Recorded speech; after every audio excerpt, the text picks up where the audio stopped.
แป๊บเรียบร้อยไม่มีใครตายแล้วกระต่ายตัวอะไรวิ่งหนีแล้วนะไม่ขอยุ่งกับไอ้โจรกี้ได้ไหมว้าทีเดียวดับ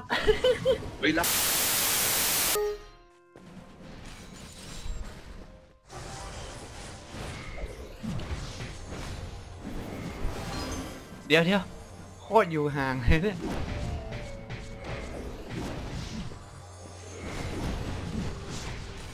วันไหนวะที่เปิดบอสตัวเนี้ยเปิดมาเสร็จปั๊บ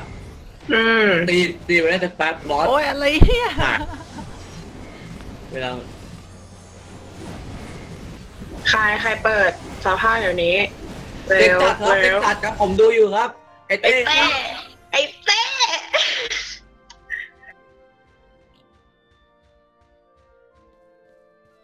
เต้งตีนะรับผิดชอบเลยนะ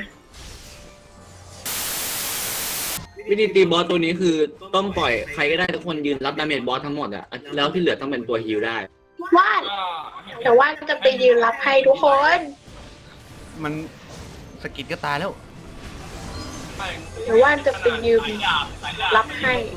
บอสไม่ต้องตีอ่ะบอสเดินผ่านว่านก็ตายอ่ะโอ้โหใครดูถูกว่า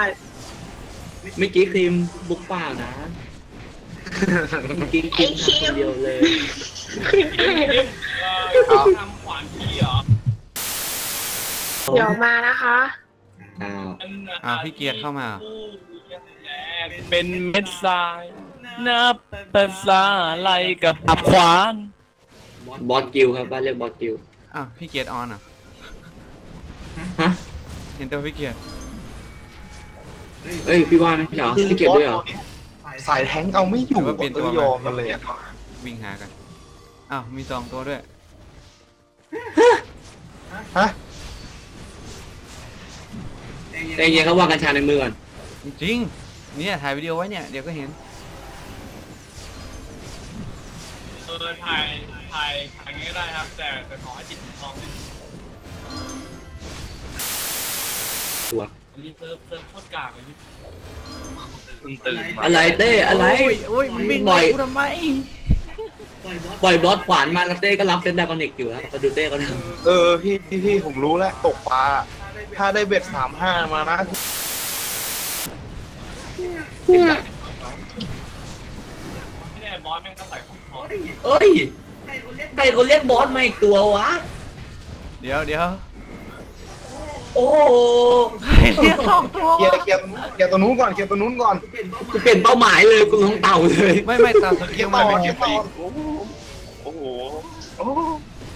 ตายแน่อุ้ยโดนทับเดียวล่วงเลยเหรอโอ้โหเอาไวตามิวมาพร้อมผมไม่ใช่เหรอมีใครอีก2 ฟองอ่ะใจเย็นไข่ตัวเนี้ยเหรอไม่รู้ใครไหนเหมือนกันเมื่อกี้ผมเปิดเล่นๆเอามาเป็นเต่าเฉยเลยไม่ออกลองปลาเฮ้ยพายุเฮ้ยเต่ากูกระต่ายมาอีกแล้วโอ้กระต่ายเหรอเดี๋ยวไม่แล้วยูฆ่าไปแล้วไม่ใช่เหรอวันนี้ทำไมกระต่ายมันเกิดใหม่ได้ครับใครบ้ากระต่ายนี่เป็นตัวที่2นะเหมือนมีตัวเปิดใหม่นะใครวะอันนี้ใครทำไม่ผีใครวะพวกเหนือคู่เหนือคนนี้อยู่สีธัญญานะครับอะไรไม่ไปแต่ผมไปแต่สีสะเกดนะครับพี่ยิมวันนี้ตายบ่อยจังพี่มันว่ามีเยอะไงว่ามีเยอะไงหนักไงมันเลยวิ่งเข้าหาพี่น่ะตายเลยถ้าคนฮิวเยอะๆมันจะวิ่งเข้าหาอ้าวเหรอจริงอ้าวเหรอว่าไม่หิวละอย่าดิหิวดิหิวหน่อยเนี่ยหิวแล้วบอเนี่ยวิ่งมาหาเนี่ยให้หิวเลยเนี่ยหิวแล้วบอมันไม่ขึ้นน่ะไม่มีบุญ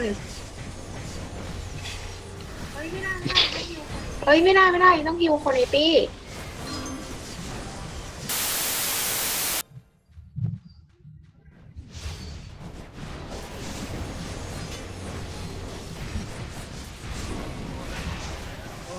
ทุกคนเหลือ2%แล้ว โอ้ตาย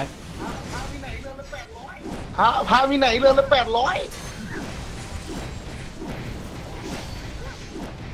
โอ้ยตายเลย เกิดไม่ทันบอกตายทิ้ง มายืนกลาง มึงดอกไข่หน่อยเถอะ เร็ว นี่ยืนข้างกระต่าย